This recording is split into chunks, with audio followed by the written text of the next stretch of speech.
Biza internetda mavjud yaratilgan bino boshqa narsalar emas, biza insonlar bilan ishlaymiz. Xatolaringizdan nima o'rgandingiz 2025-yilda? Hali yo'q pulga plan qilish. Ya'ni gamagan pulga xarajat qilish. Nachun o'zi datada IT yo'nalishidan tashqari maktab ochildi. Keyin yana ham subproyektlar brendni yonida ochilib boshladi. Ishlovchilar, xodimlar ish beruvchilarning og'riqni bilmasdan turib, o'zini qoniqishi mumkin bo'lgan summa bilan keladi. Yangi klientdan menimcha eski klient arzonroq. Eski klient arzonroq bo'ladi. Va biza eski klientlarni ko'proq rozi qilishimiz. Agar biza eski klientlar bilan zo'r munosabat etsak, shuni o'zi tavsiya nuqtai nazarini yangi mijozlari tavsiya qiladi. Bir marta mijoz olib kelib berish uchun ishlaydi marketing. Mijoz doimiy yashash uchun ichkaridagi produkt yaxshi bo'lishi kerak. Yana bir marta assalomu alaykum. Bugungi podkastimizni challi vaqtdan beri cheklanada planlashtirib, savollarni o'zim shaxsan ishlash vaqtimdan berganman. Chetdan berishni xohlab turgan insonlardan savollarni tahlil, xudo xolasa bugun asosiy 3 xil mavzuda shaxsiy rivojlanish, shaxsiyat bo'yicha, xodimlar bo'yicha oxirgisi marketing, sotuv bo'yicha gaplashib o'tishni men plan qilib turman. Xudo xolasa aslida o'zi boshlanmasdan oldin o'zingiz haqingizda shu datani ochishdan oldin qisqacha tarifingiz bilan bo'lishsangiz. Avvalambor assalomu alaykum. Jasur taklif qilganingiz uchun rahmat bugungi podkastga. Men o'zimni tanishtiradigan bo'lsam, hozir men 30 yoshdaman. Bu yil 30 ga kirayotirman. Tadbirkorlik faoliyatimni datani 6 yil oldin boshlaganman. Undan oldin o'zim media sohasida jurnalist bo'lib faoliyatimni yuritganman. Ko'plab davlat idoralarida, televideniyalarda ishlaganman. 2012-yildan buyon volontyor sifatida, jurnalist sifatida kirib kelib, 2016-yilda professional tarzda televideniyada jurnalist sifatida ishlaganman. Oliy ma'lumotliman, oilaliman, bitta farzandim bor, bitta farzand otasiman. Hozirgi kunda data ekotizimi bir paytlari 2019-yilda bitta sinfxonada o'quv markazi sifatida boshlangan. Hozirgi kunda jamoamizda 200 dan ortiq xodimlar bor va bir paytning o'zida 1000 dan ortiq yoshlar ta'lim berkayapmiz. Shu paytgacha o'quv markazimizda 16 mingdan ortiq yoshlar, xorazmlik yoshlar o'qigan. Shu haqida qisqacha ma'lumot. Zo'r. Ko'pchilik menimcha sizga bu savolni bersa kerak. Nachun ta'lim sohasini boshqa sohalardan avval ko'rmaganmisiz biznesda degan ma'noda. Shuna o'zi nechik javob berasiz? O'zi ta'lim sohasiga kirib kelishimdan boshqa sohalarda ham ishlaganmiz. Va ham aynan media sohalari bo'lgan. O'zim jurnalist bo'lganimdan keyin sayt yaratish yo'nalishida qilganmiz. Do'stlarimiz bilan birga studiya faoliyatini yo'lga qo'yganmiz. Ya'ni u ishlarimiz ham meni imkoniyatlarimni, men o'zim qo'ygan talablarimni qoniqtira olmagan. Shundan keyin u bizneslardan chiqib ketib, oxirida baribir ham o'quv markaz sohasiga kirib kelganmiz. Men o'zi repetitorlar oilasida katta bo'lganman. Repetitorlar oilasida katta bo'lib, shu aqlimni danibmanki, uyda har doim bizda institutga tayyorlanadigan studentlar bo'lgan. Ular 1 yil davomida tayyorlanib, men ertalab azon bilan turaman, ular 6 da uyga kelib olgan. Uyda darslarga tayyorlanib, ona tili adabiyot fanidan tayyorlanib yurgan.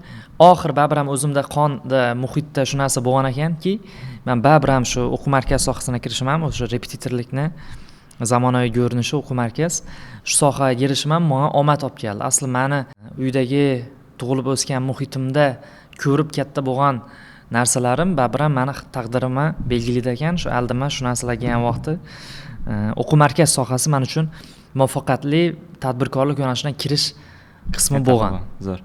Lekin shu vaqtgacha men repetitor uyingizda kim asosiy tayyorlagan repetitor? Mana buvim, akamni opalari ona tili adabiyotdan o'qituvchi bo'lganlar.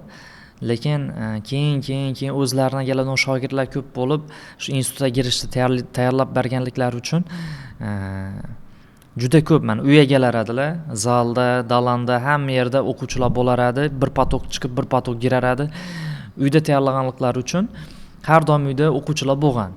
Hatto men o'zim ham shu anamni oldinda ona tili adabiyotda o'qiganman. Har doim ona tili adabiyotim 5 bo'lgan. Men ko'proq adabiyotga qaradi. Keyinchalik men kollejlarda o'tganimdan keyin ona tiliga o'rganishim kerak bo'lgan. Sababi men jurnalistman. Men to'g'ri yozishim, to'g'ri talaffuz qilishim kerak vaqtida ona tili adabiyotni, ona tili qismini o'rganishim, ona tilidagi qoidalarni o'rganishim qaytadan kerak bo'lib qolgan. Tushunarli. O'zi menimcha yana ta'lim sohasini bo'yiz, ya'ni qondan o'tgan ekan-ku. O'zingiz ham nichidir ma'noda mentorlik ati o'zingizni o'qitish narsa ham menimcha shu oiladan o'tsa kerak. Chunki men ham hozir nichidir ma'noda esimdan dars beraman. Meni opam ustoz, akam ustoz, akam ustoz bo'lgan. Keyin menimcha otamlar ham nichidir ma'noda tarixida dars bergan bo'lsa kerak. Chunki o'zingdan o'zing ustozlik qobiliyati bilmadim, gamasa kerak deb o'ylayman. Shaxsda o'zi ta'lim sohasida yo'nalishda biznes qilib o'zingizni nichidir ma'noda komandasi shakllantirgansiz. Yillar davomida oxirgi 2025-yilda qilgan asosan hamma ham zo'r ishlarni aytadi, lekin men xatolaringiz bo'lgan bo'lsa, shu xatolarni novlarni o'rgangansiz, shuni top 3 tanasi bo'lsa yoki top 5 talikmi bilmadim, shu xatolaringizdan nov o'rgandingiz 2025-yilda. O'zi xatolar har doim bo'ladi, xatolar har kun bo'ladi. Men bu savolni birinchi marta berishlar emas, men avval ham Shahzod nov xatolar bo'lgan katta buyuk dedilar. Bizda xato deb aytish uchun hozir eslayman desam, tarixni shu darajada tadbirkorlikni boshlayotgan vaqtimdan hozirgacha bo'lgan xatolarim, har kungi xatolar agar eslayman desam, bu juda ham ko'p bu xatolar. Endi ularning ichidan 3 tasini saylab aytadigan bo'lsam, bularning ichida birinchi men o'zim endi hozir xayolimga kelgani shu, hali yo'q pulga plan qilish. Ya'ni gamagan pulga xarajat qilish. Ya'ni siz xarajatni qilib qo'ydingiz, mana shuncha shu reklama xarajatlarini qildingiz, targetni yoqdingiz, blogerlarni chaqirdingiz, tipo hali lekin gani yo'q. Siz o'ylab tursiz, agar shularga blogera bersam, targetga yoqsam, buna qilsam, ertaga klient keladi, klient kelsa menda pul bo'ladi. Lekin klient kelmaydi, bozorni tadqiqot qilmagansiz, oriq nuqta urmagansiz, oqibatda siz planni bajara olmaysiz, keyin sizni xarajatingiz sizni qimmatga tushadi. Ya'ni qoplab bilmay qolasiz xarajatlaringizni. Bu birinchi xato. Ikkinchi xato, jamoa bilan ishlaganda to'g'ri KPI qo'ymay ishlashish. Ya'ni sen ishlab turaver, shu narsani qilib turaver deb, ya'ni oldindan har bir narsani jamoani olayotgan vaqtingizda uni kutuvingizni va har oxirida sizga nov berishigaligini gaplashmang, KPI qo'ymasdan ishlash. Uchinchi xato ma'lumot fokus. Har doim ham katta ishni boshlayotgan vaqtingizda, biror bir ishga girayotgan vaqtingiz fokus o'ta muhim. Fokusingiz yetmasligini bilib turib, yetiraman, inabinamdek odatlarimni to'g'rilayman, bunday narsalarimni o'zim kartirovka qilaman deb o'zingizcha o'ylagan holatda nimadirni boshlaysiz, ammo u ishga sizda vaqtingiz yetmaydi, fokusingiz yetmaydi. Sizni fokusingiz qaratilmagan narsadan sizni o'zingiz katta natijani olishingiz qiyin bo'ladi. Tushunarli. Lekin birinchi xatosi bor-ku, biron bir ishni boshlamasdan oldin xarajat qilib ko'raman, keyin oxirida natijani kutaman deb tursiz. Lekin любой bir plan qilganingizdan keyin shu ichki ma'noda risk etmayingizcha, uni kutish kerak, hamma narsa ideal bo'lishi kerak, keyin boshlayman degan narsalarni nechta ko'rasiz? Men ham shaxsan shu narsani sizdan o'rganganman. Ya'ni biron bir ishni boshlab qo'yaman, keyin uni yonboshlarini, boshqa yerlarni to'g'rilab, prosess davomida o'rganib ketaman. To'g'ri aytibsiz. Endi biza shu biror bir ishga girayotgan vaqtimizda shu oldimizga maqsad qo'yib, shu maqsadga olib boradigan barcha sabablarni to'g'ri ketma-ketlikda qilib, o'sha sabablarni qilgandan keyin natijasini Allohdan kutishimiz asli to'g'ri qadam bo'ladi. Bu yerda meni aytib turgan narsam o'sha sabablarni qilmasdan natijani o'ziga yetsin degan ma'noda aytmoqchi emasman. Bu chuqur mana shu moliyaviy taraflama o'ylab turib, tahlil qilib, 2-3 xil variantda agar shu narsa bo'lmay qolsa qanday bo'ladi degan variantlari bilan vaziyatda to'g'ri baho berish tarafdoriman. Aynan shu xatoyim menda 2-3 marta, 4 martalab, 5 martalab qayta takrorlangan, deyarli har oy takrorlanadi va men o'sha momentda shu qilgan ishim xato bo'lganligini tushunamandan, endi keyingi safar men bunday qilishim kerak ekan deb shuni xulosasini aytib turibman hozir. Tushunarli. Zo'r. Fokus masalasini yana bir qaytsak. Nachun o'zi datada IT yo'nalishidan tashqari maktab ochildi, keyin yana ham subproyektlar brendni yonida ochilib boshladi. Bu narsa fokus bo'linib ketishini chunki ko'chada ko'p insonlar shu narsani aytib turibdilar, ya'ni matematika yo'nalishi ham, ingliz tili yo'nalishi ham, kids yo'nalishi ham, ya'ni yo'nalishlar ko'payib ketdi degan ma'noda. Bu haqiqatdan ham hozirgi o'zgaruvchan bozori datani bir munosabati sifatida bozori moslashish nuqtai nazaridan biz matematika sohasina kirdik. Chunki nima desam bo'ladi? Bir noyob produkt yaratasiz. Produktni atrofida qo'shimcha produktlar ham qilishingiz kerak. Sizni hamma do'konchi, hamma biznesmen biladiki, o'zining mahsuloti ichida 10 talab, 20 talab assortiment bo'ladiki, shu assortimentlar ichida 20% mahsulot bo'ladi. U 80% korxona daromad olib keladi. Qolgan 80% mahsulot bo'ladi, u korxonaga 20% daromad olib keladi.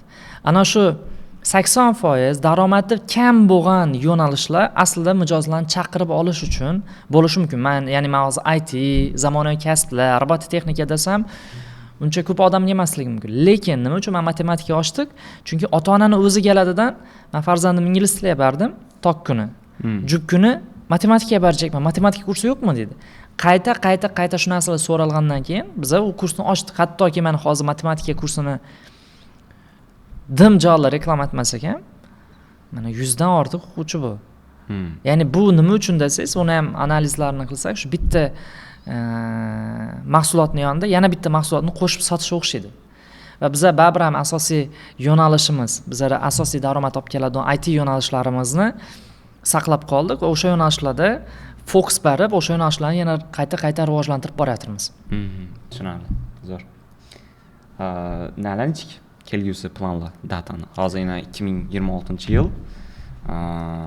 Ko'p yangiliklarni men bilaman nisbatan, lekin o'zingizni planingizdagi hali hech kimga aytilmagan yangiliklar bo'lsa, Xorazmga kirib keladi, shularni qisqacha bo'lishsangiz, katta na bo'lsa kerak deb o'ylayman. Rahmat.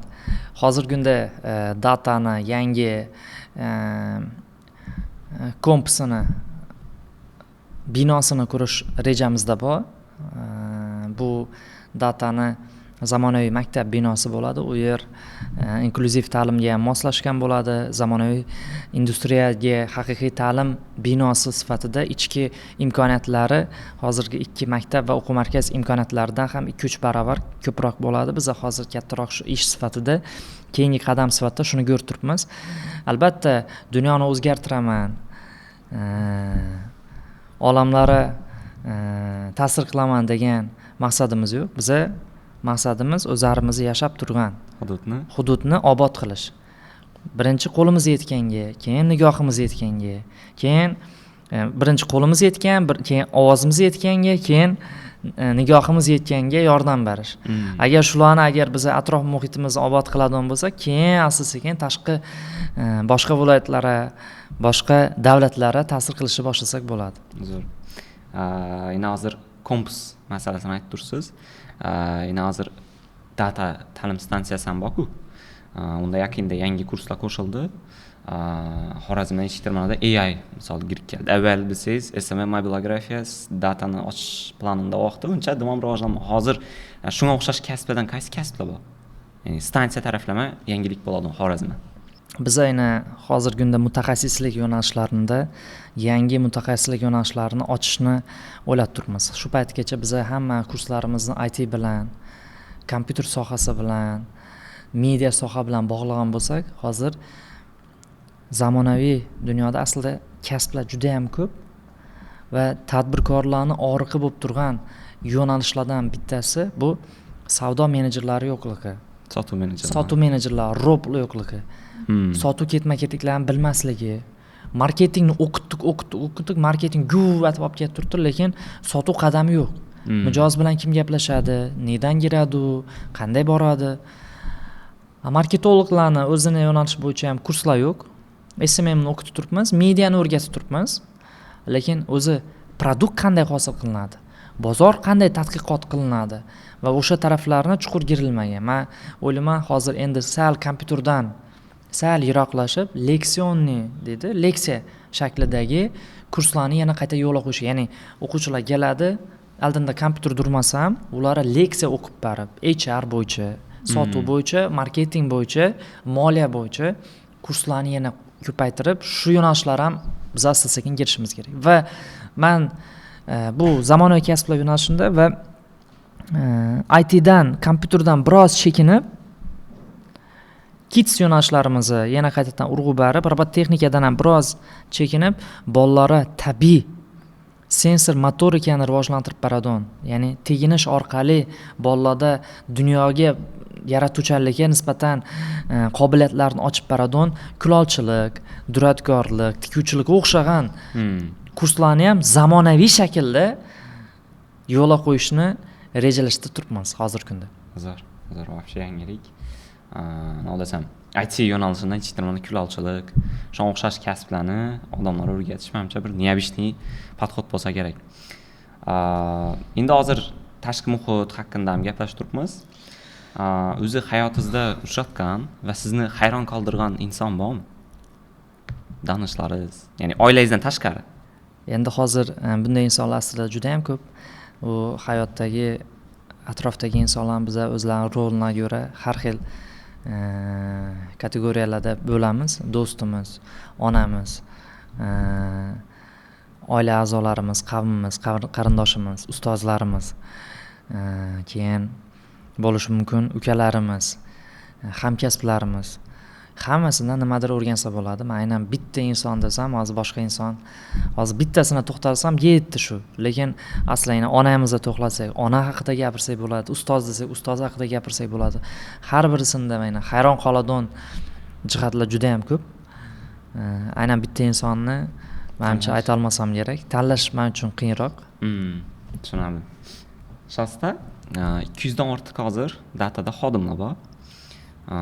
Shu xodimlarni chektirmada har kuni ular bilan muloqot etasiz, kommunikatsiya qilasiz, gaplashasiz. Lekin xodimlarni o'zingizni komandangizga qo'shayotgan vaqtda asosiy novlarni qarab o'zingiz komandangizga olasiz, ya'ni novi jihatlarni qaraysiz. Novlar bo'lishi kerakki, chektirmada bizlar ham yoki boshqa bir shu ko'rib turgan insonlar ham o'zini komandasini qo'shayotgan vaqt shu narsalarga qarashi kerak deb o'ylaysiz. Jasur, hozirgi kunda men o'zim jamoa bilan to'g'ridan-to'g'ri muloqot qiladigan jamoam bir 5-6 ta, 7 ta. Qolgan jamoa a'zolari bilan o'sha men gaplashadigan odamlar o'zlari gaplashadi. Chunki odam 200 ta xodim bilan bir paytning o'zida ishlash uchun imkoniyati, energiyasi yetmaydi. Va 200 ta odam ham hammasi manlik masalasi yo'q. Masalan, Shahzodga borib aytadigan masala nima bo'lishi mumkin? Sinfda marker yo'q, sinfda ruchka yo'q, bolalarga kitob yo'q, yetmay qoldi yoki nimadir, masalan, reklama bugun chiqishi kerak edi, chiqmay qoldi, intervyu chiqishi kerak edi, chiqmay qoldi. Ya'ni to'g'ridan-to'g'ri muloqotni boshlash uchun sabab yo'q. Sabab yo'q. Men albatta kollektiv bilan ko'rishib turamiz umumiy bayram tadbirlarda, ishxonani o'zida har kunlik nada, lekin muloqot juda ham kam bo'ladi. Tanlov nuqtai nazaridan qanday xodimlar o'zi ish olish kerak? Vakansiya bo'yicha kelgan xodim avvalambor hard skill bo'yicha tanlov qilinadi. Hard skill bu o'zini qattiq qobiliyati, texnik qobiliyatlari. Shu bizada vakansiya e'lon qilingan vaqtda shu vakansiya bo'yicha o'zini shu vakansiyaga mos tushgan, rolga mos tushgan xodim bo'lishi kerak. Space bo'yicha o'qishi, diplomi, texnik bilimlari, bilimi, tajribasi bo'yicha shu lavozimga to'g'ri kelishi kerak. Keyingi navbatda u insoniylik nuqtai nazaridan u bilan endi muloqot davomida tushuntiriladi.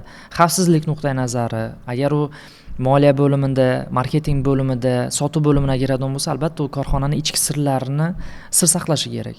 Chunki marketingda aytiladigan narsa ham pozitsiyalar aytiladi, yangi produktlar ko'rib chiqiladi. U paytda u ko'chaga chiqib, datada shunday bo'lib turibdi ekan desa bo'lmaydi. Har bir korxona o'zining ichki siri, ambitsiya, maqsadlari bo'ladi. O'sha sir nuqtai nazaridan eng katta talab shu narsaga bo'ladi. Va ba'zi bir xodimlar borki, ularga qo'yilgan talabda ishdan bo'shashi ham oldindan ogohlantirib turib, yetayotgan vaqtida ham boshqa raqobatchilarga ketmaslik yoki bo'lmasam bizani faoliyatimizga o'xshagan yana bir faoliyatda yo'nalishda ishlamaslik, shunga o'xshagan talablar ham qo'yiladi.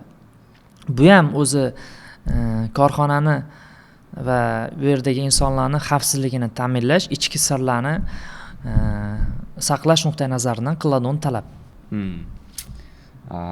Lekin hozir o'zingiz ishlashadigan odamlar bor dedingiz, yana yaqin.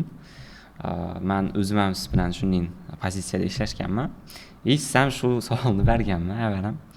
O'zingizga o'xshagan odamlarni nechun komandaga yemlash kerak? Yaqinda bir videoda ham aytdim, adashmasam shu vaqtda.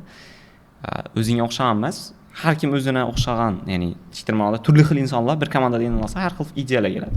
Lekin siz shu fikrni o'zi to'g'rimi, ma'qul deysizmi degan vaqtim yo'q. Men o'zimga o'xshagan odamlarni komandaga yig'ishni men o'zim ma'qul ko'raman deb aytdingiz. Shu narsa bo'yicha ham qisqacha fikr bo'lishsangiz. Bu qaysi taraflama qarashga bog'liq. Jamoada o'zimga o'xshagan odamlar bo'lishi xohlayman deganim, avvalambor ishi o'zimga o'xshaydigan deganda, shu ishi o'zimning ishim deb qaraydigan.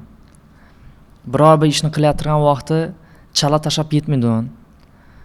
Bu yerda shahzod ko'rmay turibdi-ku, shahzod bilmaydi deb emas, bu yerda kimdir ko'rami, ko'rmaydi, ana shu ishi mukammal shaklda qilish nuqtai nazardan va ko'p tarmoqli fikrlash 2D shaklda emas, 3D shaklda, balkim 4 rakursda, balkim multi rakursda qarash masalaga. Moliyachining ko'zi bilan, marketingning ko'zi bilan, produkt ko'zi bilan. Chunki odamlar ba'zi paytda keladidan, tizim shunday qurilgan biznesda, nima uchun biznesda pul yo'q? Chunki savdo yo'q. Nima uchun savdo yo'q? Mijoz yo'q. Chunki marketing yo'q. Nima uchun marketing yo'q? Chunki produkt yaxshi emas. Nima uchun produktning o'zi yaxshi emas? Chunki bozor o'rganilmagan, tadqiqot olib borilmagan, mijozlar bilan ishlanmagan degan masalada. Nima uchun ishlanmagan? Chunki HR yaxshi emas. U bilan ishlaydigan odamlar qilgan. Shu jamoa servisini to'g'ri qilib biladi. Nima uchun HR yaxshi emas? Chunki HR aytadi, bizlarga yaxshiroq pul bersang, yaxshi kuchliroq xodim olib kelaman deydi. Keyin yetdi. Bir-birisina bog'liq ekotizim. Multi rol degani bir paytlari jamoada marketolog ham bo'lmagan, sotuv menejeri ham bo'lmagan, o'zim o'tirib o'zim sotganman, o'zim qarovullik qilganman, o'zim syomka qilganman, o'zim gaplashganman. Shu nuqtai nazardan har bir produktni har bir etapida, protsessida o'zingiz yashab ko'rgandan keyin o'zimga o'xshagan jamoa a'zosi bo'lsa deyman-da. Masalan, siz keldingiz jamoaga 1,5 yil burun keldingiz, sizga ham vaqtingiz hamma narsa tayyor edi. U yerda bitta karuch olib, karuch qo'ymagansiz. Video yo'q edingiz deyman-da protsessda. Sizga ham vaqtingiz o'zi tayyor edi hamma narsa. Prosta endi boshqatdan yana noldan audit qilib, bozorni o'rganib, produktni yaxshilab ichine girib, o'sha produktni sotish kerak edi. Shu nuqtai nazardan ichki taraflama o'zimga o'xshagandan bo'lishi kerak deganim, shu asl taginacha vaziyatni tushunib, shundan gap chiqib fikrlash, shundan gap chiqib qarorlar qabul qilish nuqtai nazarida gapirganman. Hozir aytib o'tganingizdek, hozir har xil insonlar bilan ishlab, har xil insonlarga task berishda o'zi yoshingiz chiqtirmada hozir 30 yosh, lekin shu yoshingizgacha katta insonlar bilan ham ishlashgansiz, o'zingizdan yoshi katta. Ular bilan ishlashgan vaqtni chatib, nima deymiz endi, qo'pol qilib aytganda buyruq berishmi, task berishda, topshiriq berishda chatib o'zi ishlash kerak yoshi katta insonlar bilan. Bu hozirlar men uncha sezilmaydi, lekin ishni boshlagan vaqtim men yana 24 yosh vaqtimda, men 23 yosh vaqtimda ishni boshlagan vaqtimda albatta mendan yoshi katta bo'lgan ustozlar ish olib, ular bilan ishlashim to'g'ri kelgan. Meni pozitsiyam har doim buyruq nuqtai nazardan emas. O'sha vaziyatda hamkasb, hamkor nuqtai nazarda ishlashganman. Biza hamkasbmiz. Meni rolim shuda. Sizning rolingiz o'qituvchilik, sizning rolingiz marketingda, sizning rolingiz moliyada. Hamma o'zini rolini qilsa, hamkor nuqtai nazardan pozitsiyasida bo'lasiz. Kimdir buyruq berayotgan vaqtda, shu narsani qilib baring emas, shu narsani qilishimiz kerak. Biz qilishimiz kerak. Shunda sizning rolingiz shu. Bu narsani nima uchun qilishimiz kerak? Chunki shu ishimiz mana bu narsalar bilan bog'liq. Agar biz sabablarni ham ko'rsatib turib, даже yaqin 2 yilgacha men shunday pozitsiyada bo'laman va hozir men bilan ishlashadigan odamlar, endi yosh katta, hammasi ishlashadigan odamlarimiz, o'sha bir-birimiz bilan yaqin. Men juda ko'p yosh katta odamlar bilan ishlashaman, sanoqli 2-3 odam bilan ishlashaman. Qolgan hammasi o'zim bilan tengqur yo mendan kichkina jamoa a'zolari. Tushunarli. Hozir aytib o'tsak narsam, yosh kattalar bilan ishlash protsessi bo'yicha asosiy narsa nachun o'zi datada yoshi kattalardan qaraganda yoshi kichik insonlar ko'p qiynalgan. Real o'zim ham ishlab yurgan vaqtim qarasam uzoqi 5 yoki 6 yosh bo'ldi, ya'ni 2000-2002 atrof. Yoshi kattalar data stansiyada dimam ko'p emas deyapman. Boshqa bir o'quv markazlariga boradigan bo'lsangiz, qariroq, yoshi kattaroq insonlar bor. Nachun shunning tizim deymizmi, sistemani qurib qo'ysiz. O'zi bu yerda yoshi nisbatan men kriteriya nuqtai nazaridan qo'ymayman. Masalan, siz o'zingiz ham maktabni bitirib 1 yildan keyin institutda endi birinchi kurs vaqtingizda data ekansiz. Maktabni 12-klass o'sha bitirganingizdan keyin, to'g'rimi? 11-klass bitirib. Aytchakim, kimni qo'lidan nima keladi o'zi? Shu bo'sh turgan vakansiya lavozimni kim o'zini qobiliyati bilan, bilimi bilan, tajribasi bilan to'ldira olsa, gap yoshda emas, boshda deydi-ku. Xuddi shu nuqtai nazardan biz shu narsaga e'tibor etganmiz. Qarabsizki, keyin ichki jamoa muhit ham yosh katta odamni, o'ta yosh katta odamni qabul qilmaydi. Biz o'ylaymiz, ana rahbar ishdan bo'shdi, rahbar ishdan. Rahbarimiz jamoa ishdan bo'shtadi. Jamoa qabul qilmaydi agar jamoaga qo'shilib keta olmasa, yangigan odam. 1000 spes zo'r odam bo'lsin, jamoa agar uni qabul qilmasa, jamoa qo'shilib ketib bilmaydi. Shuning uchun ham ko'p meni o'zim yangi lavozim, yangi rahbarlarni jamoa qo'shayotgan vaqtim yoshidan nuqtai nazardan, bilimi nuqtai nazaridan meni o'zim himoyam ostim olaman. O'zim shu odamni e'lon qilaman, shu odam mana shunday odam deb jamoa shu narsani ishontirishga harakat qilaman. Bo'lmasa jamoa uni chopadi. Jastayna kompaniyada xodimlar oila a'zosi sifatida qarashi kerak. Oila bo'lib turishimiz kerak deydilar. Shu narsaga ish qaraysiz, chunki ko'pchilik hozir Instagramdan ko'rgan bo'lsangiz, kompaniyada xodimlar oila bo'lmasligi kerak. Ishmi ish, ishingga pulingni al degan narsani yoqib olishi kerak deydilar. Shu narsaga o'zingiz ish qaraysiz. Bu narsa balansda bo'lishi kerak. Hamma odam oila bo'lgandan keyin ham uyda otani o'rni qanday? Onani o'rni qanday? Farzandning o'rni qanday? Agar hamma o'zining o'rnini bilsa, oilada ham masalan, oilang bo'lib, hamma bilan yaqin bo'lib ketmaysan, har doim balansda o'shaysan. Uyga hamma qarindoshlar kelgan vaqtda ham boshqacha uyda o'zingiz munosabatdasiz, o'zingizni og'ay, opalaringiz ichida bir boshqacha munosabatda turasiz va oilada ham, hamma qarindoshlar ichida ham hamma o'zining roli bo'lganda, hamma o'zining taqdiri bor. Oilada muhitda yashaydigan davri bor, muhitdan chiqadigan davri bor. Ishxona ham xuddi shunday deb o'ylayman. Ishxona bizani shaxsiy chegaramizdan tashqaridagi hudud, oilaviy chegaradan tashqaridagi hudud, ana o'sha yerda ham oila muhitini yaratsa bo'ladi. Va men balans ushlash kerak deganimda aytgan gapimni mazmuni ishxonada menimcha oilaviy o'zaro hurmat, otani, onani rolini bilganda rahbarni, o'rinbosarlarni rolini bilish, qayerda gapirib, qayerda jim turish kerakligini bilish. Agar rahbar qattiqroq gapirgan vaqtida uni talablarini to'g'ri tushunish, una hurmatda bo'lish. Otangiz sizni qattiq gapirsa, sizni foydangiz uchun gapirgandan rahbar ham ishxonada shu jamoani, ishxonani foydasi uchun gapiradi. Bitta masala, hech kim shaxsiy muammosi uchun ishxonada yurmaydi. Shu ishxonani muammosi uchun hamma harakat etadi, ishxonani muammosi uchun o'rta nima keladi. O'sha paytda shaxsiy muammolari sabab topayotgan daromadi, oilaviy muhiti, o'zini shaxsiy men bo'ldi endi shuncha o'rgandim, endi o'zimni ishimni achchakman, o'zimni oilamni qurjayman, o'zim brendimni qurjayman degan vaqt hech kim uni to'xtab qolmaydi. Tutib qolmaydi. Shunday vaziyatda u ketishi u tabiiy holat. Jamoa har doim yangilanadi. Oilaga yangi odam qabul qilinadi, uni o'stirasiz, tarbiyalaysiz. U agar mana shu muhitda, shu oilaga ko'nikib ketsa, shu yerda yashaydi, tanlov qiladi va u qaysidir moment keladi, oilani tark etishi kerak, yana ham o'sish uchun, rivojlanish uchun. Xuddi men o'ylayman, bu narsa normal deb o'ylayman. Oilamiz deb qarama, u narsalar baribir rahbar u pul bo'lsa bo'ldi, deydi. Manfaatlar ustunda quriladi. Agar ilm tomonlama, pul tomonlama, reputatsiya, hurmat tomonlama agar siz ishxonada xodimlari shu narsalarni yaratib bermasangiz, любой odam bu yerdan ketadi. Oilada ham agar shunday narsalar bo'lmasa, o'zaro almashinuv bo'lmasa, oilani ham tark etadilar. Zo'r. Endi aytsakim, nechun o'zi bu savolni berdim? Sababi oilada misol uchun nodir bir orada kelishmovchilik bo'lsa, borib chiqib ket, mani o'g'lim emassan, akam emassan deb natilmaydi-da. Ishxonada lekin nodir bir mas'uliyat berildimi, aytmasang, уже chiqtirmanda ya birinchi ogohlantirish, keyin уже ishdan bo'shatish degan narsalar bo'lishi kerakmi deb qarayman. Albatta bo'lishi kerak. Endi bu oila namunasini oladi, lekin 100% oila kodeksi bo'yicha harakatlanmaydi-da ishxona. Tushunadi.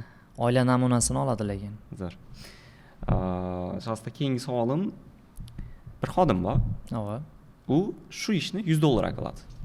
Yana bir xodim bor. U ham xuddi shu ishni lekin $1000 qiladi. Bularning nomi farqi ajratadi. Ya'ni nechun birisi $100 o'zini narxini qo'yib qo'ydi.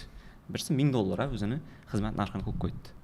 Endi bu nimaga qaysi xodimga nisbatan so'rab tursiz endi? Umumiy, misol tariqasida ko'pchilik bor,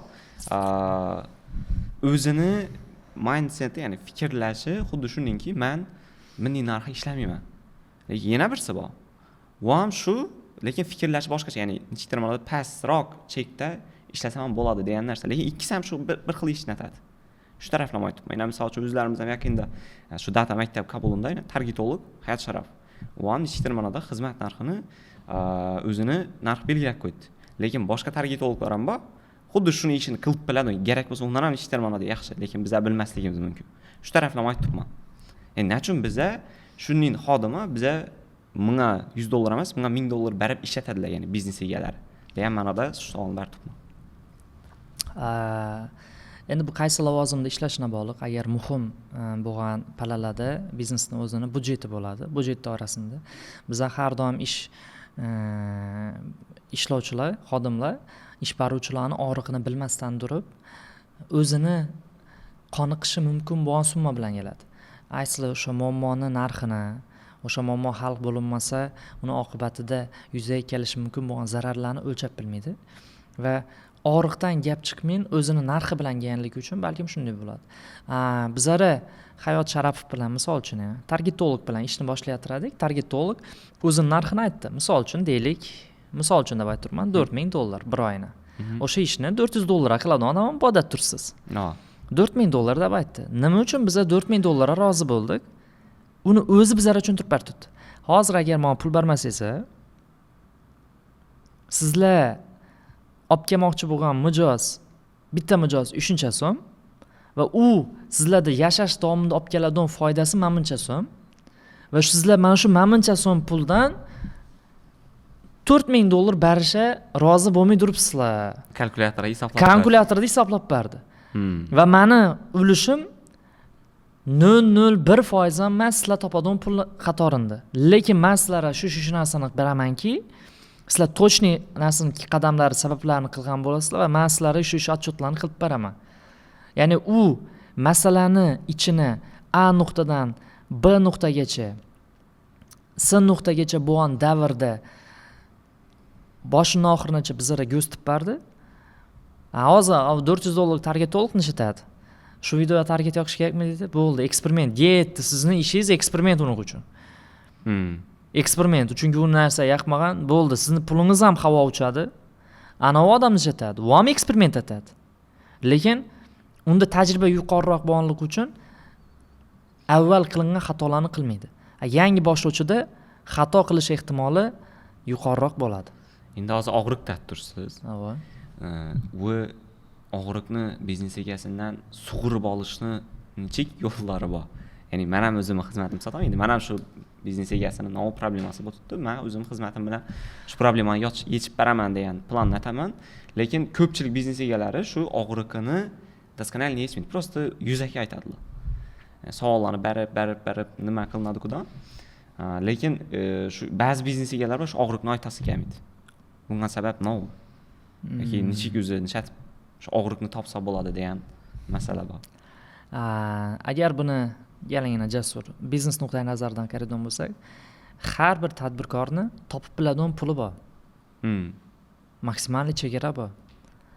Chunki uni joyi cheklangan, mahsuloti cheklangan, bir oyda savdo qilish vaqti cheklangan, joylashuv lokatsiyasi cheklangan, ba'zi bir hudud nuqtai nazaridan, ya'ni bu butun O'zbekistonni sotib bilishi ham mumkin, mahsulotni sotib bilmasligi ham mumkin. No. Lokatsiya nuqtai nazaridan ham cheklangan, ya'ni chegarali bu biznes. Hmm. Og'riqni aniqlashning bitta yo'li u potensial ishlab turibmi, yo'qmi? Shuni bilishing o'zi yetarli. Hmm. Bugun u do'konida mahsulot doldurib qo'ygan va bir oyda u o'zini o'zgarmas xarajatlarni yopish uchun va foyda chiqish uchun qizil nuqtasi, ya'ni nol nuqtasi necha pul оборот qilishi kerak va shu pulni topib o'tiribmi, yo'qmi? U shuncha ishlanatib qo'ygan bo'lishi mumkin, shu narsani hozirgacha 5-10 yildan beri ishlab keltirgan bo'lishi mumkin, lekin o'zgaruvchi ham bozorda.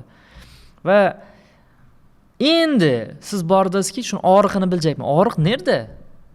Agar u xarajatlarni qoplay olmay o'tirgan bo'lsa, biznesi bankrot nuqtai nazaridan gap qurdirgan bo'lsa, men masalan o'lchaydigan biznesda eng birinchi ishxonama borib, kompyuterimni ochib, рабочий stolda ko'rib, statistikani ochib, ichki statistikani ochib ko'radigan eng birinchi raqamim bugun data potensial ishlab turibmi, yo'qmi?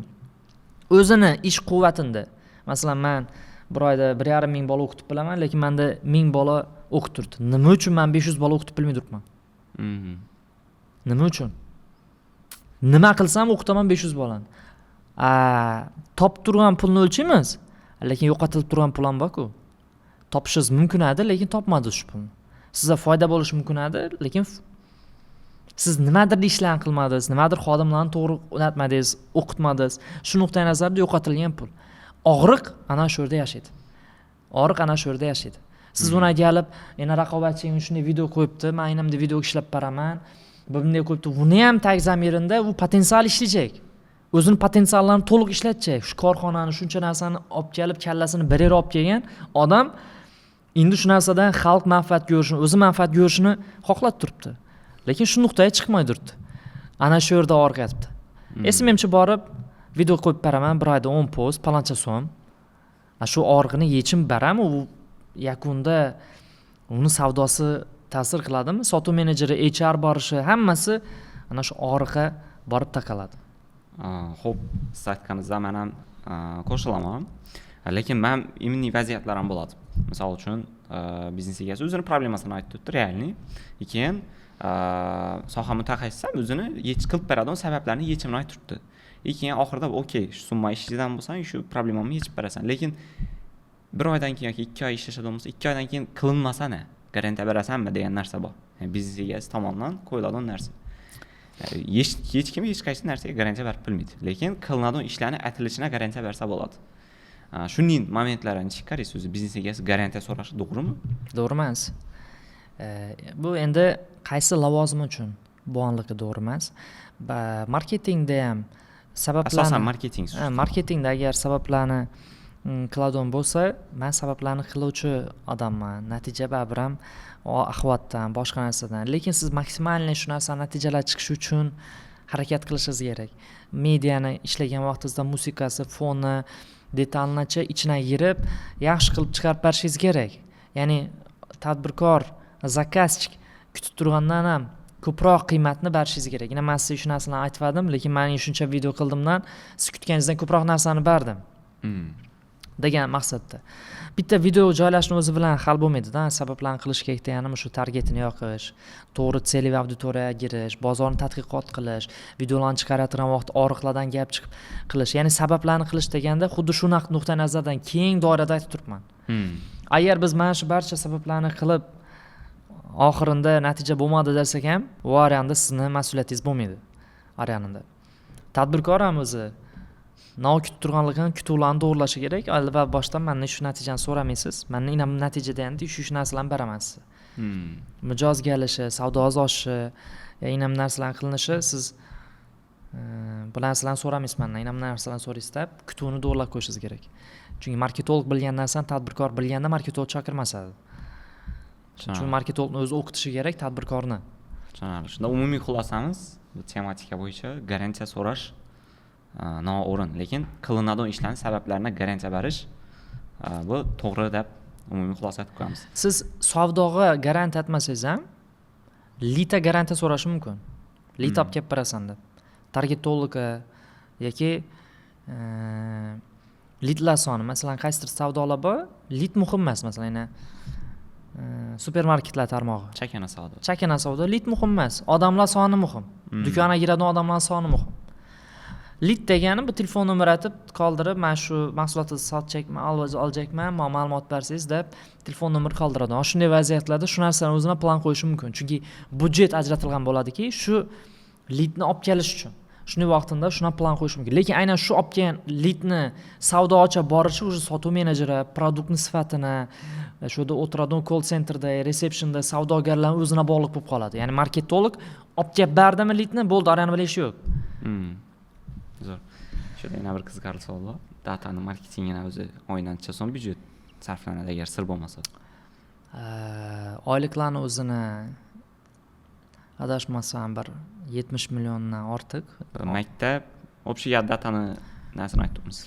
Ichki jamoasini, marketingdagi oyliklarini o'zini, agar biz sotuv menejerlaridan marketing bilan produktni, ya'ni bitta mijoz narxini bilajak bo'lsangiz, sotuv menejerlari, marketologlarni, marketingdagi jamoalarni targetga yetgan pulni hisoblash kerak bo'ladi. Agar unday bo'ladigan bo'lsa, savdo menejerlari KPI bilan olganligi uchun balkim ular ham bir oyina 150-170 million atrofida oylik ketsa kerak.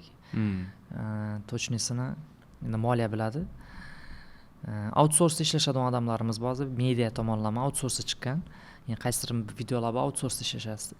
Bloger targetlar bilan ham agar hisoblaydigan bo'lsak, u narsalarni o'zini ham oyina bir 50-60 million so'm sarflansa kerak deb o'ylayman. Shunda hozir umumiy hisoblasam 200 million atrofi bor tutdi. Общий marketing. Shuni o'zim bu narsani so'rayapman, sababi o'zim ham outsource etib boshqa bir brendlarga marketing xizmatini qilib turibmiz.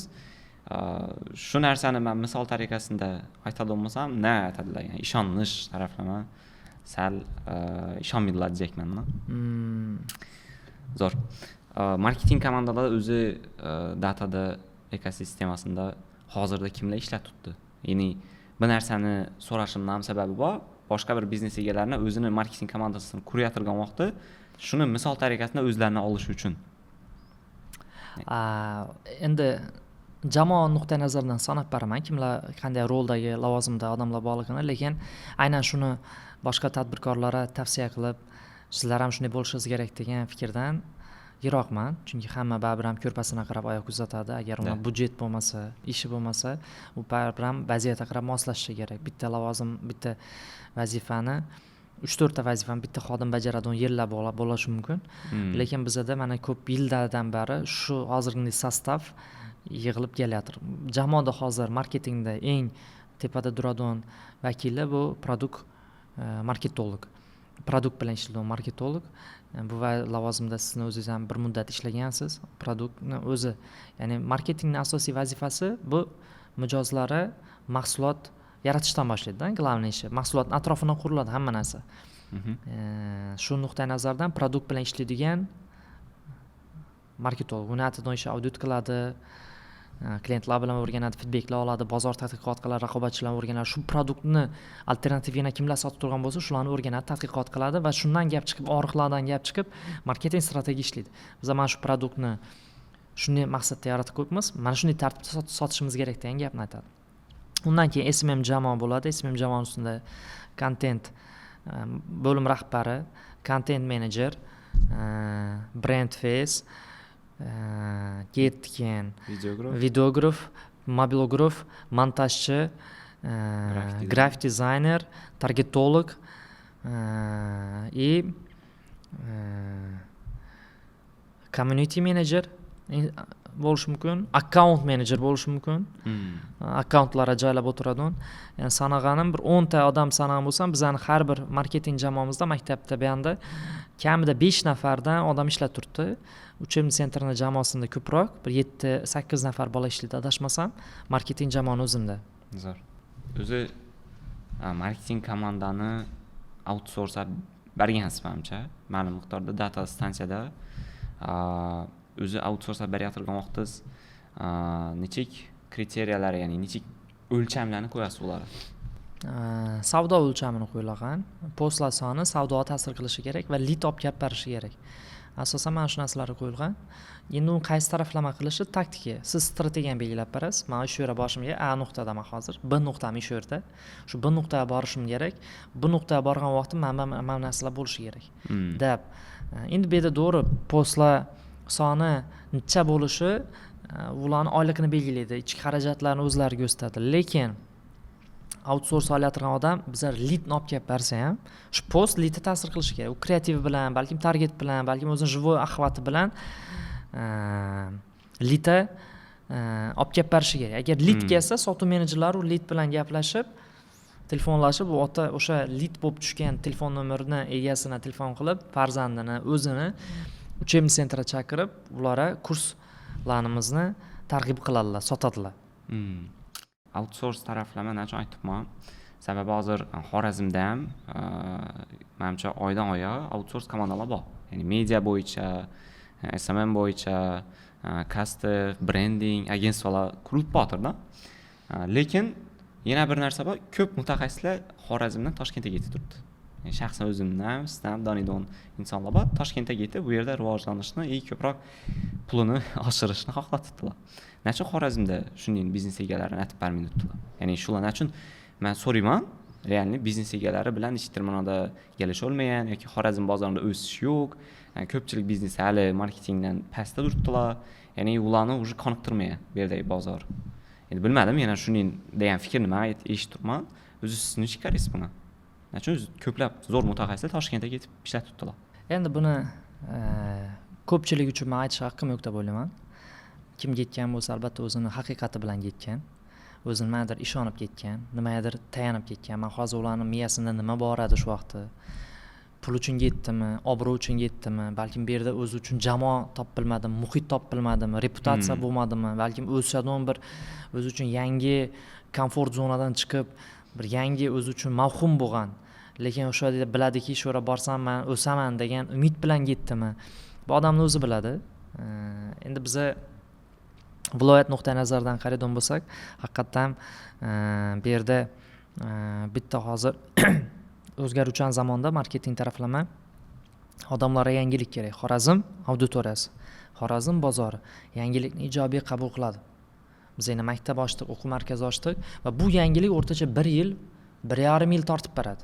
Agar siz biznesga yana yangi mahsulot, yangi ta'm, yangi ovoz, yangi chaqiruv format o'ylamasa ekansiz, marketing tomonlama, o'sha biznes o'lishni boshlaydi, siz ekan orqaga yurishni boshlaydi.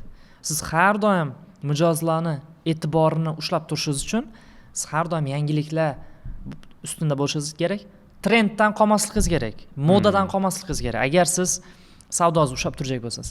Shu nuqtai nazardan nima uchun bu yerda nima bo'lmaydi deganim, geriatriya marketing jamoa avvalambor produkt yaratilish jarayonida yo'q. Produkt o'zi qanday ahvolda ekanligini bilmaydidan binoni reklama qiladi. Savdoni birinchi qadamlarini yuritib beradilar.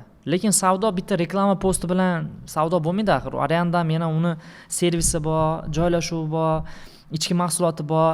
Bir marta mijoz olib kelib berish uchun ishlaydi marketing. Mijoz doimiy yashash uchun ichkaridagi produkt yaxshi bo'lishi kerak.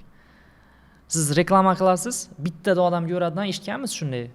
Shu yerda reklamasini ko'rdim, bordim, lekin reklamadagi narsani olmadim.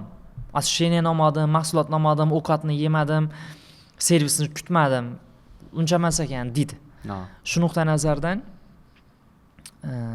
bizneslarda ham biznes qilish bu faqat puli bor emas-da, ilmini egallashi kerak.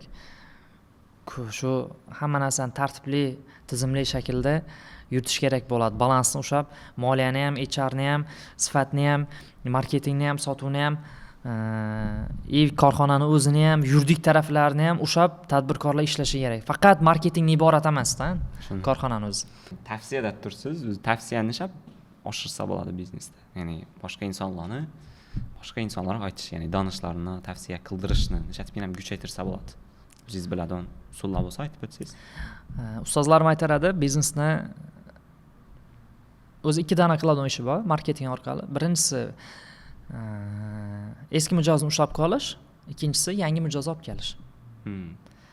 Biz eski mijozni ushlab qolishimiz uchun eski mijozlar bilan ham doimiy ravishda munosabatlarimizni qurishimiz kerak. Biznes tilida siz bitta girgan mijoz ertaga yana girishi kerak.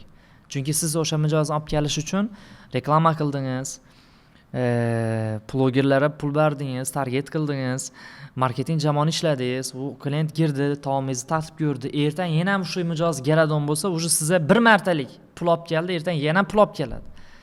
Agar uzr gapingiz, yangi klientdan menimcha eski klient arzonroq bo'ladi. Eski klient arzonroq bo'ladi.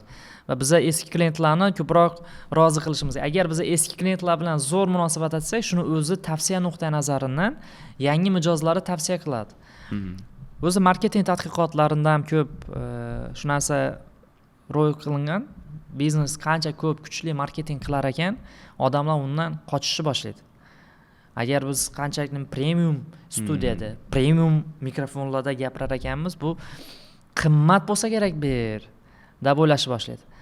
Lekin kimdir uni do'sti, o'sha yerda yashab ko'rgan, o'sha mahsulotni olib ko'rgan odam tavsiya bersa, shuni gapini ishonish foizi yuqoriroq bo'ladi. Shuning uchun ham asosan odamlar tavsiya orqali sotib oladi. O'zining shaxsiy qarori orqali emas, tavsiya orqali.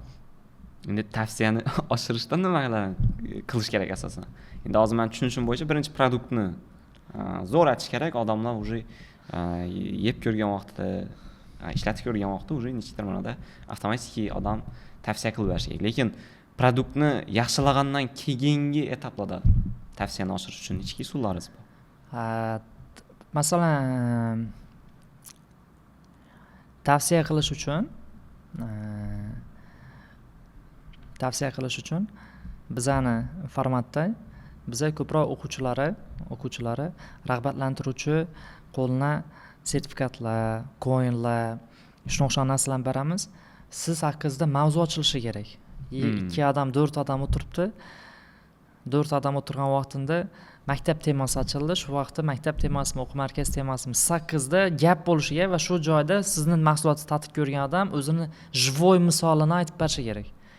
Shu momentda menda shunday bo'ldi, shunday natija bo'ldi, shunday чувство bo'ldi, hissiyot bo'ldi. Shuning uchun sizga tavsiya qilaman deb aytish kerak. Bu birinchi masala, ijobiy energiya bo'lishi, birinchisi, fikrda bo'lishi. Ikkinchisi, tavsiya qiladigan odamni rag'batlantirish.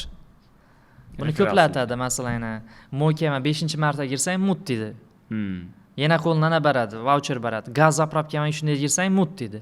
Birovlar aytadi, bitta mijoz olib kelsang, sana bittani qo'shib beraman deydi. Yoki bo'lmasam 5 ta mijoz olib kelsang, seni o'zingga bepul deydi. Tur paketlarni aytgan vaqtda shunday narsalarni ishlatadilar. Xuddi shu narsada ikkinchi taraflama rag'batlantirish ham tavsiyaga olib keladi. Asosda shaxsiy brend, endi marketing haqida tematikani ochdik. Shaxsiy brend mavzusini ham shu to'xtalib o'tmasak bo'lmaydi. O'zi shaxsiy brendni o'zingiz ham qo'llab keltirsiz. Nechik o'zi biznesga nechik foydasi bor bu narsani? Har qanday biznes, brend, logotip bu albatta shu biznes egasini g'oyasi, qadriyati, fikri orqali yaratilgan bo'ladi. Biza internetda mavjud yaratilgan bino, boshqa narsalar emas, biza insonlar bilan ishlaymiz. Insonlar har doim tirik jonzotda. Ular какой-то bir mexanizm, robot emas. Biza ular bilan kommunikatsiyaga girishar ekanmiz. Bizning brendimiz yuzi nuqtai nazardan, shu brendni yuzi, brendni ovozi nuqtai nazardan shaxsiy brend bo'lishi afzal deb aytiladi. Shu nuqtai nazardan, chunki shu brendni yaratgan inson asosiy shu g'oyasi bilan boshlanganligi uchun brend targ'ibotida, shaxsiy fikrinda, shaxsiy brendni qurgani mijozlarning e'tiborini tortadi. Shu brendga nisbatan g'oya, ishonch paydo qiladi. Bitta tomondan u plus ham ishlaydi, minus ishlaydigan narsa, masalan, Yevropa davlatlarida biz bilmaymiz, bitta brendning egasi kim. U o'zini boshqacha ham tutmaydi, shu oddiy holatda tutadi. Bu ko'proq SNG davlatlarida shaxsiy brend ancha rivojlangan. Shu brend egasi men, shu brendni ochib qo'yibman degan narsalar ko'p. Chetda lekin startaplar, $1 million kompaniya egalari ham danimisiz, shu yaningizda o'tirsam bilmaysiz shu brendning egasini o'zi o'tirganligini. Bu aynan shu SNG davlatlarida paydo bo'lgan narsa, shu brendga nisbatan ishonch ham agar mabodo mijozlarni haq huquqini himoya etish kerak bo'lsam, shu inson bizning haq huquqimizni himoya qiladi degan nuqtai nazardan murojaat qilish mumkin bo'lgan shaxs. Ertaga oxirida shu bor, shuni orqasida shu odam turibdi degan nuqtai nazardan mijozlar ishonch beradi. Brend, shaxsiy brend qurish. Albatta uni balansda ushlash kerak. Va men o'zim pozitsiyam balansda ushlash kerak degan. O'zim men balansdan biroz chiqib ketaman deb o'ylayman. Yaqinda bir tadbirkor og'amiz shaxsiy brendni yuritmay qo'ydim.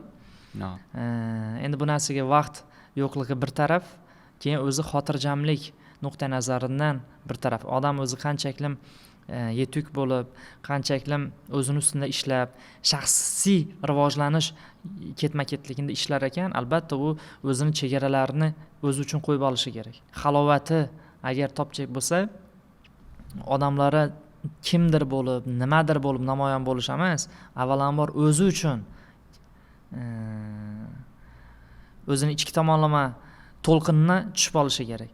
Biz Instagramga qo'yamiz, shaxsiy brend yuritib, keyin odamlarning fikri bilan bu men bunday debdi, bu odam inamday deb munosabat etibdi ekan, ya meni izimdan shunday deb gap aytilibdi ekan degan gap so'zlar odamni eng chalg'itadigan narsa deb o'ylayman. Shuning uchun meni o'zimda ham Instagramdan biroz shakllanib qoldim. Yaqinda bir tadbirkor og'amiz Go'rdidan, Shahzod, "Na Instagramda yo'qsan, ishlaring yaxshimi o'zi?" deb berdi. Ya'ni meni ishimni qandayligi men Instagramga chiqib ishimni ko'rsatishim yo ishim haqida gapirishim bilan bog'lab berdilar. Balkim bu tasodifan shunday bo'lgandir, lekin ko'pchilikda ham shu Instagramda ko'rinib tursang, ko'rinmay ketding. Bormisan o'zi degan fikrlar paydo bo'ladi. Shu nuqtai nazardan men yana ham boshqatdan mana shu ishimiz nuqtai nazaridan Instagramda bo'lib, baribir jamoatchilikning e'tiborida bo'lib turish kerak deb o'ylayman. Zo'r. O'zi shaxsiy brendingiz ham, o'zingiz ham ko'p kontentlarni, klass ssenariylarni o'zingizni blogingiz uchun. Shu prosesda nechik foydali maslahatlar berasiz? Ya'ni o'zingizni shaxsiy brendingizda, ya'ni chitermonada kontentlarni qilayotgan vaqti, prosesni uyushtirayotgan vaqti, nerdan kelib chiqib g'oyalarni qilasiz. Endi men bilaman, chitermonada boshqalarni siz haqingizda, siz o'zingizni protsessingizda, o'zingiz tarixingizda qilgan ishni boshqalarga ulashish menimcha ko'proq foydali bo'lsa kerak. Shu taraflama aytibman. Rahmat. Shaxsiy brend bo'yicha meni pozitsiyam xuddi biznes brendini yaratgandan shaxsiy brend ham brend nuqtai nazaridan, shaxsni o'zi ham brend darajasida bo'lishi uchun brend nuqtai nazaridan uni ham upakovka qilish kerak deb o'ylayman. To'g'ri, upakovka qilish deganda uni sun'iylashtirish emas. Uni chegaralarini yaratish, uni pozitsiyasini yaratish, uni internetdagi ko'rinishi, imijini yaratish. Shu nuqtai nazar hamma bir oddiy inson, hammamiz ham oddiy banda, lekin brend nuqtai nazaridan uni turgan hozirgi darajasi, pozitsiyasi nuqtai nazaridan uni alohida upakovka qilish kerak deb o'ylayman shaxsni o'zini. Upakovka qilish jarayonida u odam bilan o'tirib gaplashiladi. Masalan, shaxsiy brend bo'yicha siz marketolog sifatida bir insonni shaxsiy brendini yuritchak bo'lsangiz, doğrudan-doğru kamerani qo'yib buni savollar berishingiz emas, uni audit qilishingiz. O'rganib chiqishingiz, o'zi shaxs sifatida odam o'zi qiziq bo'lgan tomoni, odamlarga foyda berib biladigan tomoni, ilm ulashib biladigan tomoni bo'ladi. Shu nuqtai nazardan uni boshqatdan brief qilib, audit qilgan holatda shaxsiy brendni yuritish kerak va bu yerda bitta boshlab guv bo'lib, ya'ni bitta boshlab o'chib qolish nuqtai nazaridan emas. Doimiylikka e'tibor etish uchun shaxsiy brend yuritib yotgan odam ham jamiyat oldida fikr qilayotgan gaplarni ehtiyot bo'lishi, ularni ongina soladigan g'oyalarni ehtiyot bo'lishi, doimiy ravishda o'zini ustida ishlashi kerak bo'ladi. Bu shaxsiy brend yuritish. Ham shaxsni yoritib turgan marketolog uchun katta bir mas'uliyat va o'sha shaxsiy brendini ommaga olib chiqayotgan odam uchun ham katta mas'uliyat. Men ko'pchilik shaxsiy brendni yuritib yurgan insonlarni kuzataman. Menimcha buni ko'pchilik Xorazmdagilar, o'zi Xorazmdan desak, odamlari kichik, shu bir kontent qilgan vaqtda, nodir ish qilayotgan vaqtda baribir bilinadi deyapman, shu taraflama aytmoqchiman. Lekin shaxsiy brendini qilib turgan insonlarning ko'pchiligida xatolar bor, o'zim ko'rgan, bilmadim boshqalar nechik o'ylaydi. Ya'ni o'zi qilib ko'rmagan, o'zi aytib ko'rmagan ishlarni boshqalarga o'rgatish.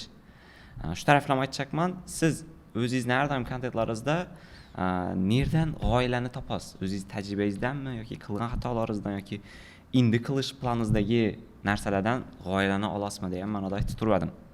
G'oyalar albatta o'zingiz qilgan, boshingizda o'tirgan, tajribangizda bo'lgan narsalardan gap chiqishiga deb o'ylayman. Chunki siz odamlarga faqat o'zingiz haqingizda siz qiziq emassizda, odam. Tajribangiz qiziq. Tajribangiz qiziq.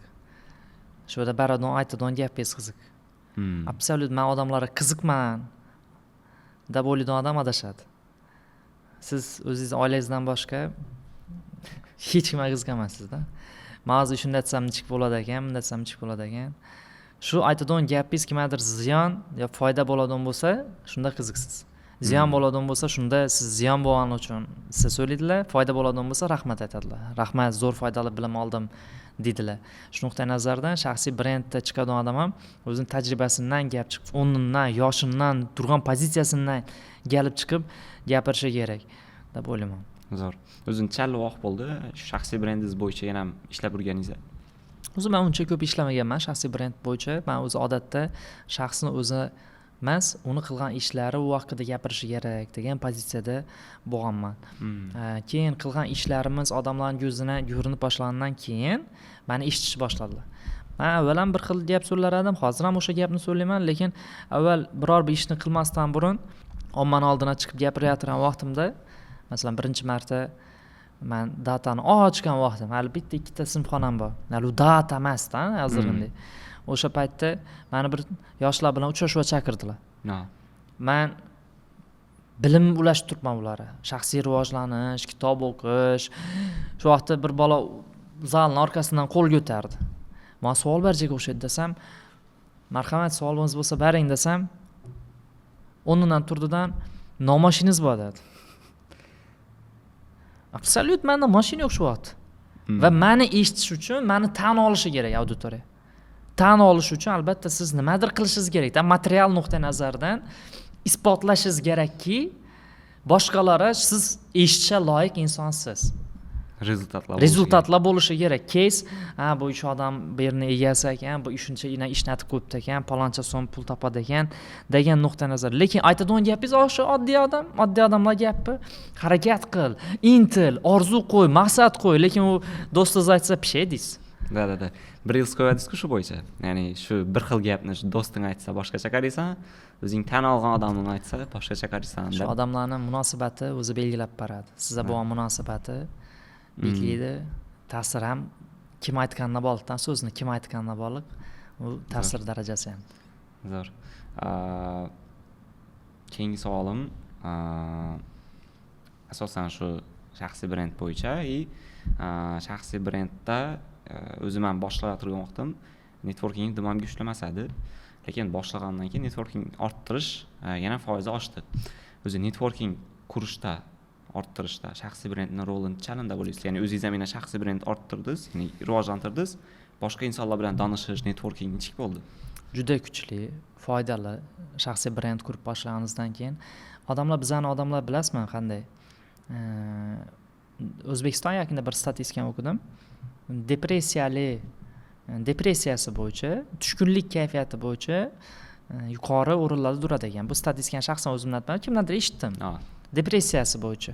Chunki odamlarda muammo ko'p, muammoni yechimlari kam va o'sha depressiya bilan yashab turgan vaqtda kimdir muvaffaqiyatli inson sifatida ko'rinishni boshlaydi. Va inson shu odamdan energiya olaman, shu odam yaxshiroq bo'laman deb inson intiladi. Shu nuqtai nazardan muammo hammada bor. Shaxsiy brend yuritib yurgan odamlarda muammo yo'q deb o'ylaysizmi? Ideal inson emas ular ham. Muammo menda ham bor, muammo sizda ham bor, muammo hammada bor. Faqat shaxsiy brendga chiqayotgan odam shu muammosini yashirib, yaxshisini oshirib ko'rsatishni xohlaydi. Muammo hammada bor. U ham shu muammolarni his qilgan, yaxshisini oshirib shunday pozitsiyada bo'lib boshlangandan keyin atrofini yaxshi pozitsiyani xohlaydigan pozitiv insonlar yig'ilishi boshlaydi, intilishi boshlaydi. Chunki shu yana borsam kuchlarni birlashtirishni xohlaydi. Birlashaylik, birga harakat qilaylik degan pozitsiyada. Networking shu narsalarga yo'l ochadi. Insonlarda siz haqingizda ijobiy fikr va energiya hosil qilishda yordam beradi. Shaxsiy brend. Zo'r. o'zingizda ham Xorazmda ko'pchilik tadbirkor, soha mutaxassislari, blogerlar bilan tanishsiz. Yana blogerlar bilan ishlash protsessida nima deymiz endi? Blogerlar bilan o'zingiz ishlash kerak. Necha o'zingiz ishlashgansiz? Shu bo'yicha ham aytib bersangiz, chunki hozir baribir marketing, shaxsiy brend degan tematikalar bo'yicha aytib turibmiz. Endi biz ham blogerlar bilan ishlash tajribamiz uncha katta emas. Chunki biza ko'proq o'zi ichki marketing komandamizni kuchini, ichki o'zlarimiz chiqaradigan potensiali va brendga urg'u berganmiz. Qaysidir brendlar bor, bloger brenddan ham ustun bo'lib ketgan. Faqat o'sha blogerni chaqiraveradi, tadbirkor brend chaqiraveradi. Bloger asosiy fonda, asosiy ko'rinishda brend ikkinchi fonga tushib qoladi. Men har doim brend asosiy fonda, bloger ikkinchi yetkazuvchi. Chunki uni face, yuzi xalqqa tanish. Odam uni Instagramda, YouTube'da ko'rgan vaqtida uni ko'radi, eshitadi. Shunday pozitsiyada qarab kelganman. Blogerlarga plan qo'yish, shu blogerga esa savdom kuchayib ketadi, ta'sir qiladi, boshqa qiladi degan taraflama qo'shilmayman. Ular har doim brand awareness deydi. Yani brend obro'si uchun ishlaydilar. Tanilishi uchun ishlaydilar. Brend agar mabodo ommaga taniladigan bo'lsa, u brend haqida ko'pchilik biladi, eshitadi, ertaga borib bundan mahsulot sotib olishi potensiali oshadi. Lekin aynan bloger uni reklama qildi, ertaga borib undan bir vaj sotib oladi degani emas. Bu asta-sekin ko'z oldinda bo'lib tursa, mijozda shu tadbirkorning xizmatine nisbatan ehtiyoj paydo bo'lgan paytida borib, shu bloger shuni reklama etadi deb borib sotib olishni xizmat qiladi. Lekin to'g'ridan-to'g'ri bloger reklama qildi, ertaga bir kun, bir hafta, bir oydan keyin borib oladi degan masala yo'q. Brand awareness ham asli o'lchab bilmaymiz, lekin o'lchanishi kerak bo'lgan biznesdagi raqamlardan bittasi. O'zi bir gap ham aytib o'tdingiz, adashmasam, bir brendni sotib olishda mijoz 20 marta ko'rishi kerak. Bannerda bo'lsin, televizorda bo'lsin, blogerda bo'lsin, xuddi shuning brend awarenessni oshirishda menimcha albatta. Brend upakovkasi va brend upakovkasi shuda yetadi. Brend sizni mijoz sizni eslab qolish uchun 20 martasini ko'rishi kerak va u faqat blogerda emas, u bannerda, ekranda, ko'chada, monitorda, radioda, televizorda, internetda, targetda, Instagramda, ya'ni siz o'zingiz mijozingiz kim ekanligini bilsangiz, u yashaydigan hududlar bor. U yashaydigan hudud bor. Mijozingiz auditoriyasini bilsangiz, masalan, auditoriyangiz 25-35 oraliq. 25-35 oralig'idagi auditoriya noshatadi, tadbirkor, o'qituvchi, quruvchi, hunarmand. Ya'ni bu sohasini qarab segmentga bo'ldingiz. Bo'lganingizdan keyin u endi noshatadi, nerlarda yashaydi, nerlarda yuradi. Nera borib mashinani o'qiyotadi, nera borib ovqatlanadi, nera borib oila davrasida ovqatlanadi. Masalan, shunday pozitsiyalarni agar siz bilsangiz, klient portretini biladigan bo'lsangiz, shuna qarab mijoz ko'radigan yerlarda reklama qilish kerak. Hamma yerda emas deyapman-da. Mijozingiz kim ekanligini bilsangiz, shuna qarab reklamalarni qilsangiz, keyin mijoz sizdan sotib olish ehtimolligi oshadi. Biznesda o'zi girishda ikkita muhim qadam bor. Birinchisi bu biznes modelini to'g'ri aniqlab olish. Ikkinchisi segmentatsiya qilish. Shu mahsulotni kimga sotaman? Birinchisi biznes model, ya'ni siz biznes model nuqtai nazaridan tadbirkorlarga sotacakmisiz, oddiy xalqqa sotacakmisiz, chakana savdoda sotacakmisiz, xizmat etacakmisiz, servis etacakmisiz, yo davlat uchun ishlayacakmisiz, yo birjadan tovar olib ishlayacakmisiz. Xuddi shu biznes model B2B, B2C, B2G shu formatda. Yani produkt bo'yicha aytib tursiz. Produkt bo'yicha aytib turibman. Ya'ni siz ish boshlayatirsiz, o'zingizni biznes modelingizni bilib olishingiz kerak birinchi. Ikkinchi atadigan ishingiz segmentingizni. Ya'ni bir xil mahsulotni sotishi mumkin odam, lekin o'nlagan segment bor.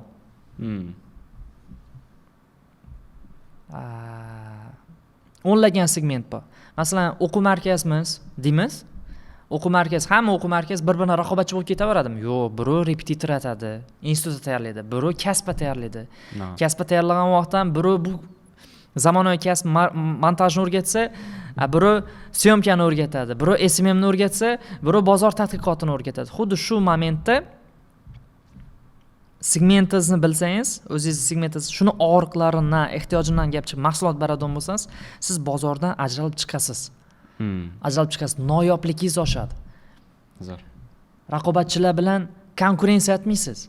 U o'zini karvonini, o'zini rizqini topib yuribdi, siz o'zingizni karvoningiz, o'zingizni rizqingiz bilan yetib botirsiz. Zo'r. Shasta, siz bilan hozirgi vaqtgacha shaxsiy savollaringiz, shaxsiy rivojlanish, xodimlar nishab ishlashish, marketing, sotuv bo'yicha gaplashdik. Podkastimizni oxirida o'zi hammaga shu savolni berish bir rubrikani qiljakman. Ya'ni agarda sizda 2 minut vaqt bo'lsa va hamma sizni eshitib turgan bo'lsa, ularga o'zingiz eshitgan va qilgan maslahat bergan bo'lar edingiz. Agar men 2 minut vaqt berilib, shu vaqtdan odamlar manfaat bo'ladigan bo'lsa, shaxsiy brend bo'yichami, marketing bo'yichami, agar bo'ladigan bo'lsa, odam avvalambor o'zini topib olishi kerak. O'zini qachon sevgan kasbini qiladi, qachonki o'zini nima kerakligini, ichki tomonlama o'zini topib olsa, u tashqaridagi shovqinlar uni xalaqit etmaydi. Shuning uchun ichki tomonlama o'zini ustida kitoblar o'qib, o'zini ichki dunyosini boyitib, ichki dunyosini kashf qilib, ichki tomonlama odam kuchli bo'lishini chaqirgan bo'lar edim. Shuna taraflama. Chunki bizani sindiradigan narsa tashqaridagi insonlar emas, raqobat emas. Biz o'zlarimizni sindirib qo'yamiz. Ichki o'zlarimizga bo'lgan munosabatimiz bizani kim ekanligimizni belgilab qo'yadi. Nima uchun to'xtamadik? Qiyinchiliklar bo'lgan vaqtida. Qiyinchilikqa kelganda kimdir 1-qadamda to'xtaydi, kimdir 10-qadamda, kimdir 20-qadamda, kimdir umuman to'xtamaydi.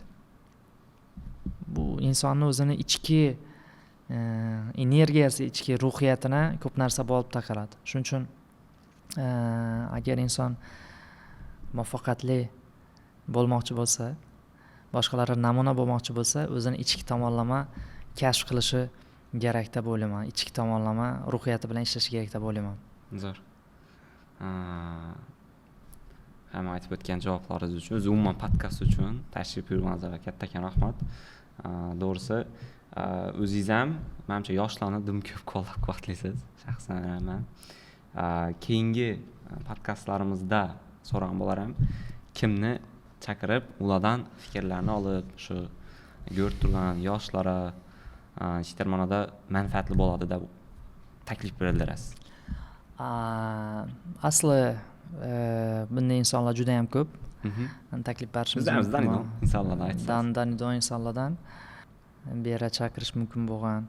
Endi bu ko'proq mavzuga bog'liq. Nima mavzuda marketing bo'yicha olib chiqadigan bo'lsangiz, marketing tomonlama Inoyat degan bola bor. Inoyat degan. Bu haqiqiy men o'zim tan olgan Xorazmdagi marketologlardan bittasi. Biz datani o'zini ham 3 marta audit qilib, biz ko'p masalada maslahat qilashaman. Hozir ham nima maslahat so'rasak yo'q demaydilar. Inoyat degan yigitimiz bor, marketing bo'yicha. Shu odamni men tavsiya qilgan bo'lar edim. Keyin endi sohasini qarab, kim bilan nima mavzuda gaplashishingizga borib, shaxsiy rivojlanish bo'ladigan bo'lsa, men boshqa odamni tavsiya qilaman. Biznes pul topish ko'proq raqamlari bo'yicha bo'lsa, moliyachilarni tavsiya qilsak bo'ladi. Endi marketing bo'yicha bo'lgani uchun Inoyatni tavsiya qilgan bo'lar edim. Zo'r, rahmat katta.